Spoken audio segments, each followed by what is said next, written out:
Hi అండి, అందరికీ నమస్తే. నేను మీ సునీల్ మద్దాల. ఏంటంటే కళ్యాణ్ దిలీప్ శంకర వైసీపీలో చేరిపోయాడా, కళ్యాణ్ దిలీప్ శంకర వైసీపీ కోవట్గా మారాడా, ఇలా కొన్ని మాటలు అయితే కనుక వినిపిస్తున్నాయండి.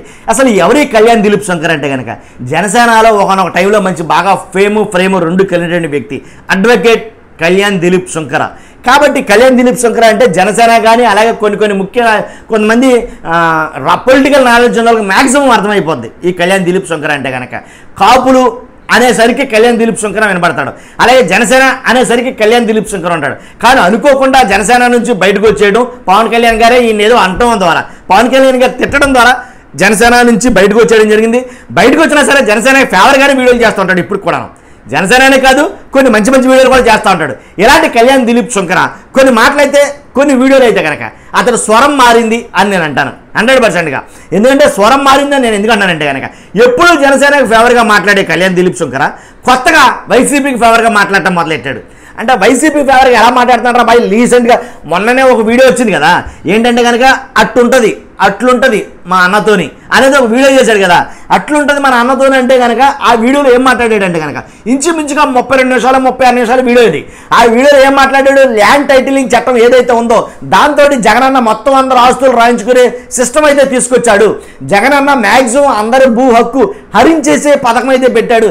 జగనన్న మ్యాక్సిమం ఒరిజినల్ డాక్యుమెంట్స్ అన్ని సేకరించేస్తాడు, జెరాక్స్ మీ మొఖాన్ని పడేస్తాడు. ఇలా ల్యాండ్ టైటిలింగ్ చట్టం గురించి ఒక దంపుడుగా ఉపన్యాసం అయితే ఇచ్చాడన్న నిజంగా కళ్యాణ్ దిలీప్ శంకర్ గారు. కానీ ఎలాంటి వీడియో చేసిన అదే దిలీప్ శంకర్ గారు ఏమైందో తెలియదు. డబ్బు కమ్ముడికి పోయాడో, లేకపోతే అసలు ఏంటంటే వైసీపీలో చేరాలని ఉద్దేశంతో అన్నాడో, లేకపోతే నిజంగానే జనసేన మీద విరక్తి కలిగిందో, లేకపోతే టీడీపీ ఫస్ట్ నుంచి కూడా కళ్యాణ్ దిలీప్ శంకర్ గారికి టీడీపీ అంటే నచ్చదు. ఎప్పుడైతే జనసేన టీడీపీతో పొత్తు పెట్టుకుందో అప్పటి నుంచి కూడా కళ్యాణ్ దిలీప్ శంకర్ గారు ససే మీద అది జనసేనని యాక్సెప్ట్ చేయలేపాడు, టీడీపీని యాక్సెప్ట్ చేయలేడు. ఇప్పుడు టీడీపీ అంటే యాక్సెప్ట్ చేయడు కళ్యాణ్ దిలీప్ శంకర్. ఎందుకనో తెలియదు కానీ గతంలో జనసేన నాయకుడు అధినాయకుడు పవన్ కళ్యాణ్ గారిని తిట్టారని, దూషించారని రకరకాలుగా తన దర్శనం ఏదో తను చెప్తూ ఉంటాడు. అతను నచ్చకపోయినా. కాబట్టి విషయం ఏంటంటే కనుక కళ్యాణ్ దిలీప్ శంకర్ గారికి ఏదైతే ఎలా వీడియోలు చేసుకుంటూ వచ్చే దిలీప్ శంకర్కి మంచి ఫ్యాన్ ఫాలోయింగ్ కూడా ఉంది ఈయనకి.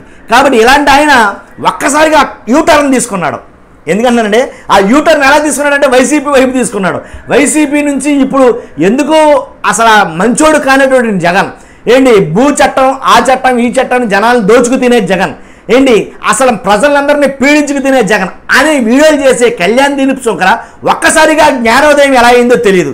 బోధి చెట్టుకుని కూర్చున్నాడో లేకపోతే దాంట్లోనే కూర్చున్నాడో తెలియదు. కానీ మొత్తానికి ఈ కళ్యాణ్ దిలీప్ శంకర జగన్ అన్న పాట పాడటం మొదలెట్టాడు. ఏంటంటే జగన్ గారు చేసింది మొమ్మాటికి తప్పని కనిపిస్తున్నప్పటికీ అది మంచిది, చాలా మంచి జరిగిందని. అలాగే కాదు, అసలు జగన్ గారిని ఓడించాలంటే దేవుడే దిగి రావాలి, అంతేగాని ఎవ్వరు ఎట్టి పరిస్థితుల్లో ఓడించలేరు, ఓడిపోరు కూడాను. కాబట్టి అలాంటి జగన్ని ఓడించడం ఎవరి వల్ల కాదు. ఇలాగ జగన్ గారు జగన్ అని చెప్పి కొంచెం ఏదైతే లైట్గా చిడతలు వాయించాడో ఆ దెబ్బతో ఏం జరిగిందంటే జన సైనికులకు మా బీభత్సంగా కాలాల్సిన చోటు కాలింది అనమాట.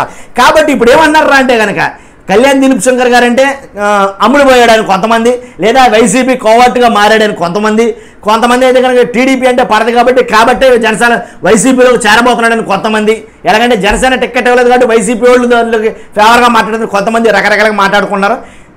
నన్ను అడిగితే దిలీప్ శంకర్ గారిని ఆడుకుంటున్నారు చాలామంది. కాబట్టి ఎందుకు మాట్లాడారు అంటే ఆయన మాట్లాడిన వాస్తవం ఉందా అంటే కనుక, అంటే అప్పుడు దాకా ఒక పార్టీని మోసి ఒక్కసారిగా with in seconds fraction of సెకండ్స్లో యూటర్న్ తీసుకుంటే ఎవరికైనా డౌట్లు రావచ్చు, సహజం, అది ఎవరైనా చేయలేరు అది. కాబట్టి ఎందుకు అలా మాట్లాడాడు అనేది ఆయనే చెప్పాలి. ఈ వీడియోలన్నీ ఒకటి తంపుడుగా ఆయన చూస్తూ ఉంటాడు కాబట్టి ఆయన తెలుస్తుంది. కాబట్టి ఏమన్నా మోసేస్తున్నారని నేను అర్థమైనప్పుడు ఖచ్చితంగా ఆన్సర్ అయితే ఇస్తాడు. ఆయన ఆన్సర్ కోసం చాలామంది వెయిట్ చేస్తున్నారు. చూస్తున్నా మీరు అందరూ 100% మన వీడియోని కొత్త వాళ్ళైతే కనుక సబ్స్క్రైబ్ చేయడం మర్చిపోద్దు, లైక్ చేయండి, వీడియోని షేర్ చేయండి. Thank you very much.